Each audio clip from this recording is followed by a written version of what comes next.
Oi, turma, boa tarde, tudo bem? Pessoal, para a nossa aula de geografia de hoje, a tia quer que vocês abram a apostila de vocês na página 7 de geografia, tá? Livro didático. Na página 7, onde diz assim, formas do relevo brasileiro. Então, a primeira coisa que nós vamos fazer aqui, colocar a data.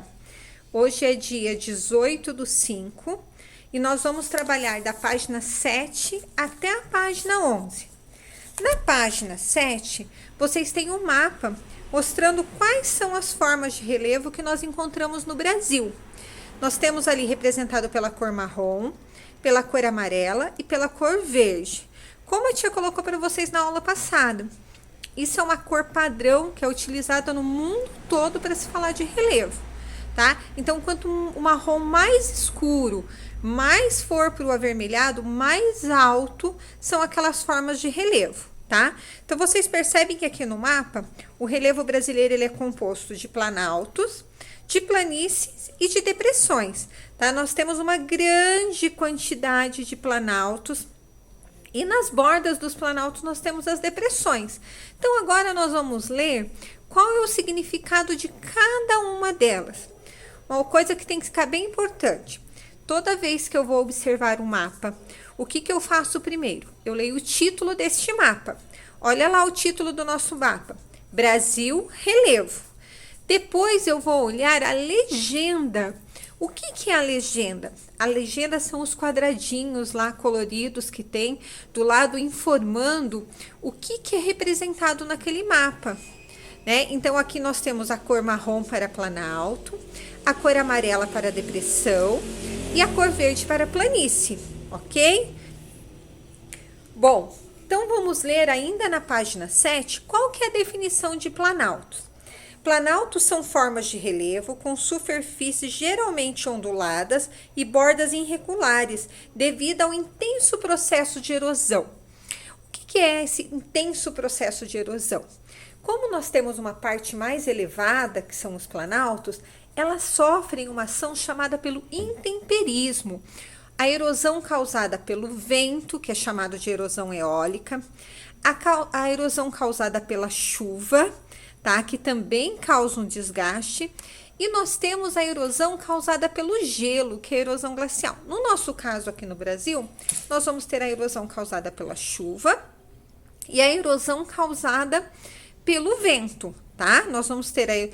E também tem erosão causada pelos rios, que isso acontece nos vales dos rios, que não é no nosso caso, tá bom? Virem a folha, agora vão indo junto com a tia, acompanhando para a gente aproveitar as explicações, ok? Dependendo da natureza das rochas, os planaltos podem assumir diferentes formas, como as chapadas e as escarpas. Então, o que é a chapada? Quando eu tenho umas grandes ondulações e eu vou ter um relevo mais plano em cima. Isso são as chapadas. No Brasil, nós temos a Chapada dos Guimarães, temos a Chapada dos Veadeiros, que fica no estado de Goiás, a Chapada dos Guimarães, que fica no estado do Mato Grosso, a Chapada Diamantina, que fica no Nordeste brasileiro. São 3 grandes chapadas bem conhecidas, são pontos turísticos brasileiros. Ó, no livro de vocês, nós temos um relevo, os paredões de arenito das Chapadas dos Guimarães, no Mato Grosso. Nós temos a Chapada da Serra dos Órgãos, no Rio de Janeiro, que também é um parque natural. E daí nós temos um relevo de planalto na região de Minas Gerais, que tem formas das escarpas. O que são as escarpas? Quando você tem uma área plana, de repente você desce, tem uma parte mais baixa. Essas são caracterizadas pelas escarpas, tá? Também são chamadas de serras, tá? São aquelas bordas, quando você chega, de repente tem um buraco, tá? Depressões. O que são as depressões? Vamos lá na página 9 para ler o conceito da depressão. As depressões são relevos rebaixados em relação às áreas ao redor, relação às áreas de planalto. Se vocês voltarem lá no mapa, vocês vão perceber que as depressões, elas estão abaixo do planalto. Então, eu tenho o planalto em cima, eu tenho a parte mais baixa onde formam as depressões, tá? Então, no Brasil, nós temos uma das depressões muito conhecidas é a depressão sertaneja, que fica no Nordeste brasileiro, que ela é na borda da Chapada Diamantina. E as áreas de planície, que são as áreas relativamente planas. No nosso caso aqui, todo o nosso litoral brasileiro é a planície litorânea. Nós temos a planície do Pantanal, que é a maior planície alagada do mundo, que é uma área endêmica, que ela existe, ela sai do Brasil, ela vai para a região do Paraguai, mas 90% dela está no Brasil. E o que é essa área endêmica, essa planície alagada, que é a planície do Pantanal?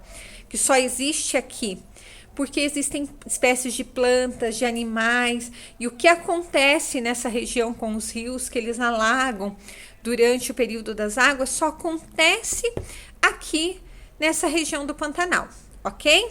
Bom, pessoal, então, é importante a gente entender esse conceito, a gente analisar o mapa, a gente entender o que é um planalto, o que é uma planície e o que é uma depressão.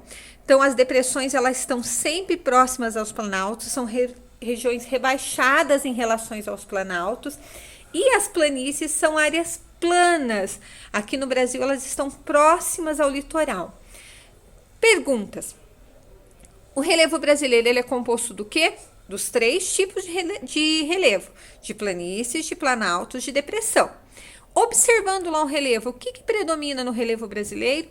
Predomina a região de planaltos e depressões.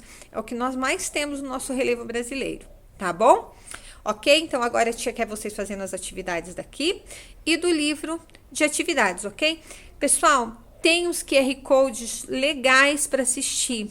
Assistam o vídeo e antes de fazer as atividades, façam a leitura dos QR Codes para facilitar o aprendizado de vocês, tá bom? Qualquer dúvida, a tia está à disposição. Hoje vocês vão fazer livro didático e livro de atividades. Lembrando que o livro de atividades não precisa mandar foto para a tia Paula, porque vocês vão entregar na escola, tá bom? Beijo!